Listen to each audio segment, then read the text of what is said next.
Okay, hey everybody, this is Alex from the Crypto Kings over on Motorcycles Vancouver, and I'm here with Not Your Normal Miner. These guys are putting out great content. I'm here to check out. It's Wes, correct? Yes, sir. It sure is, Yeah. Alex. So Wes, I've been following your videos, and you've been making good predictions. I see you're a fan of the Raven project, and you talk about all sorts of different coins all the time. So tell me, how have your experiences been through this bear market? Well, it's been very interesting to say the least. I definitely started January last year heavy mining, so things were pretty solid at that point, and I've constantly seen profits and such go down. But I'm a big believer that these projects are more than just 1 or 2 months. I mean, I'm thinking long term or years. So we've continued to push on and try to expand and just try to help the community. I see you've got a lot of my favorite cards behind you there, the 1070 Ti's. Why don't you tell me what the makeup of your mine is? Yeah. So we've got 29 GPUs. We've got 12 1070 Ti's. You can kind of see over my shoulder there. Those are those gigabit.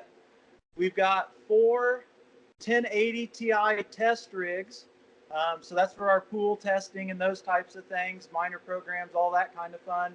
Yep. Uh, I've got 12 1060 3 GB PNY cards for all sorts of altcoins, and those have been on Ethereum and Ethereum Classic, but the DAG file is too small now. So Yep. and then we've got a couple Z9 minis as far as the ASICs go, and we've got a T9 Plus. So what has it sounds like most of your equipment has remained profitable throughout the bear market, right? So we've mined a bunch of different projects. As Okay. far as our electric goes, I'm paying the electric out of my pocket. Ah, so you're speculating. I'm doing a lot of speculative mining. Early on, I stopped paying for it when those profits started going down and started looking more long term than the short day to day and month to month. Well, you certainly keep a lot more of that upside for yourself by sucking up that power for sure. Yeah. So what's that per month there at the location? You're paying how much per kilowatt hour? So we're paying 0.1 cent per kilowatt hour. And before I moved things to our remote garden location, we were paying probably $400 or $500 US a month for our electric bill. But we had our air conditioner last summer running nonstop to try to deal with the heat. Yeah. Yeah, and certainly air conditioning is an expensive solution to heating problems. Yeah. Yes, it's not the right one, but we got over here, and we're going to be working on a reverse water wall, so some evaporative cooling to try to cool things here. In the Suck some of that heat out. Yeah. Yeah, that's a really interesting technique. No, more and more I'm thinking about the traditional ways people could approach cooling. You know, negative and positive airspace, water wells, cooling stacks, and other things of this nature. There's a lot of different ways to go about it. That's really cool. So I see here you've got some venting on the side. Yep. So what you can kind of see over my shoulder, we've got two 6-inch inline exhaust fans, and that's coming off of the kind of the hot box, so to say, for our mine here. Yes, And, we've seen this. But yeah, so what we want to do is we're going to kind of do that reverse water wall or that evaporative cooling right here. Yeah. But we are able to, with some box fans on the inside here, we have been able to get some negative pressure. Yes. In our mine, so that does help with some of that, the air moving. You know, keeping things keeping the air moving as much as possible. Yeah, we found that the negative pressure is usually the best way to go. That's a really beautiful setup, brother. I'd like everyone to take a look. If this is something you're thinking of doing as a at home process, the way Wes has set up the mine here is a pretty approachable way for most people, I would say. No, I agree. You know, there was some initial cost. We ran some new power.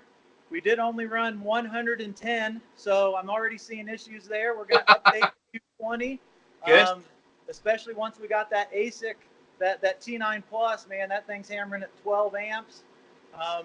So that's one of the main things we wanted to show is that You just can't start plugging miners into your house and not feel the effects of it.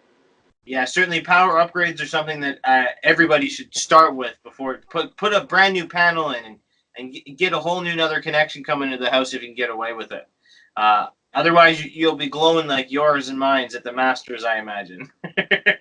That's right. That's right. And all that extra money that you're spending on cooling that's not really helping can be spent towards other equipment, investing in those projects that you like when the market's down. And of course, using less than that 80% draw is always better for loss. So this is certainly the most efficient way to run it. Okay, now tell me, what kind of projects have you been mining throughout the bear market? So we've been mining Horizon, old Zencash. I'm a huge fan of their nodes. So nodes are a way that I'm kind of stockpiling my coins and letting them pay for themselves. Yep. We have been following Raven Coin, which has been doing some interesting things here lately. Very interesting, and doing a lot of interesting partnerships as well. Yes, I'm a huge fan of Raven Coin, as you can see here with my shirt. We've also been following Aeon, as a project that's working with a lot of other projects and a lot of partnerships as well. Ether One is a project I've been following. I am a fan of the nodes, so any type of nodes that I can invest or hodl my coins in where I'm earning, I'm a fan of that. So it sounds like you're anticipating that this proof of stake is going to be right up your alley as well. The new business model. Yes, yeah, I think that's definitely something to look into, and I think that's going to be something as we move forward, that's going to be big. It is. I think so as well. So tell me, what is your favorite short-term investment right now? What are all your machines mining at the moment? If I'm to take a guess in the dark, of course, Raven's incredibly profitable right now as far as mining. Yes. Nope. We've definitely been mining Raven. My 1063 gig rig is on Aeon currently, and I'm doing some pool testing. So our 4 identical test rigs, we're testing Raven Coin T-Rex versus Z Enemy, just to kind of show payout differences and hash rates. And then with Ether One, we're testing Phoenix Miner and Claymore against each other. Now tell me about Ether One, because this is a project I'm surprised I'm not familiar with. So Ether One's been around a little while.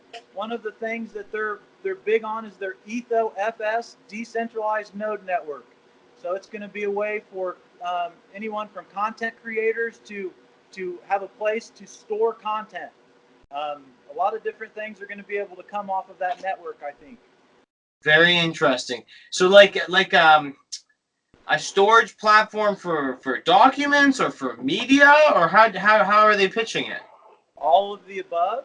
Oh. Currently with that EthoFS decentralized node network, it's in a beta test. So what I'm able to do is I can upload files, pictures, for a certain amount of time on the blockchain, and that costs me a certain amount of coin. We can also do that with our videos as well. So there's going to be web hosting and other things I think that will come with that network. It's very interesting, especially when you think of the way artificial intelligence and automation is going to take over a lot of these processes. I think these microtransactions, these gas, these distributed media platforms, they all have a really good use application and practical value moving forward with this new technology. I think you've got some really healthy perspectives. You know, we stayed away from a lot of the masternode coins in January initially at the beginning of 2018 after the bull run.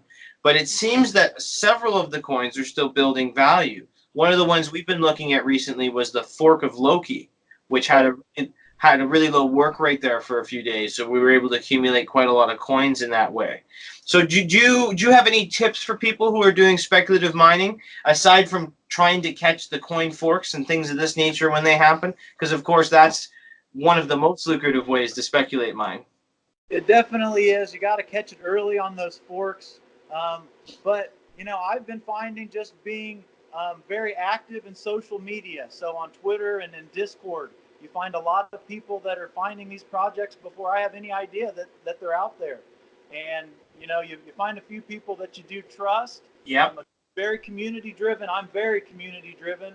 Very. So I trust the people I talk with, and if I see or hear something there, that's where I jump on it.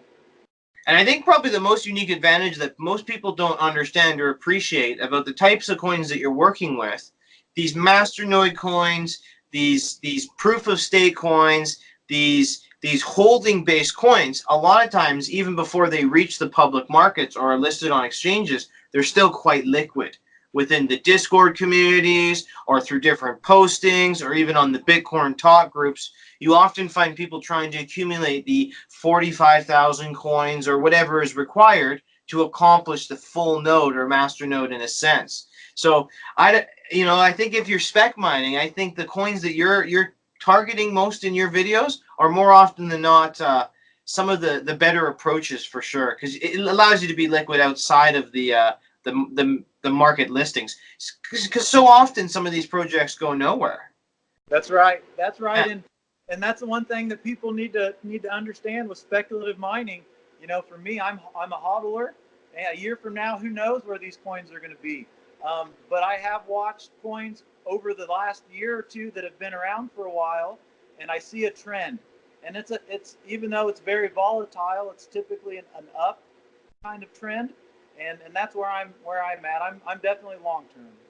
And if usage and adoption relates to this in any way, then we've only got up to go. That's right. I mean, hardly anybody, in my opinion, has access to these coins and these projects. And when it hits mass adoption, I hope everyone's ready. And that's what I'm trying to do, is trying to help people prepare for the future. Now I've got to ask you one tough question before I let you go here, brother, because I know lots of research and regular work to get back to, but we've got to talk about getting promotions or sponsorships from some of these companies. So we've recently been approached by many different groups, Mint Mining and iBank and all sorts of different platforms, small pools, people running things like Grim and all these other situations. How have your experiences been? Have you been approached much by pool owners or coin owners or representatives for companies in any way, shape, or form? And how have your experiences with that been? Well, I haven't been approached by too many, but the ones that I have, things have been that I've worked with or partnered with have been pretty good. Good. I try not to be 100% shill, because I think that can really harm things. So if it's a project I like, you hear me talk about it. For my pool testing and stuff, I try to stay very neutral. So associating myself with an actual pool, you won't hear that from me. But with that being said, some pools, in my opinion, perform better than others. So I talk to pool, developers and such, and you need to have a good relationship with those people. Yeah, I would certainly categorize you the farthest away from a shill. The way you're so exploratory with your research and the way that you're testing new projects and the way that you're reaching out to different platforms in your audience. Yeah, I would certainly consider you one of the reasons I wanted to get you on camera here at the start of all this was because you're one of the more legitimate people I go to seek good information from in the space right now. So why don't you tell all our viewers here how we can get a hold of your delicious content? Yeah, well, easiest way is definitely going to be able to find me over on YouTube, NotYourNormalMiner. Easiest way. You can also find us on Twitter, NotYourNormal1. But really, YouTube is my biggest thing, as well as you'll see me a lot over in Discord as well. Yeah, and he's very responsive and very helpful, guys. So reach out if you have some questions. Go subscribe to his channels. And get some more healthy perspectives on the market as we're starting to see an uptrend here. Last one. Do you think the bear market's over, brother? You think we're at the bottom? I think we're looking really great, and with what I've seen the last few days, especially with Bitcoin and just, I think we can only go up from here. Well, that's a beautiful way to look at it. I certainly agree with that. Well, thank you, everyone. Make sure to go check out the channel. This is Alex from Crypto Kings and Wes from Not Your Normal Miner.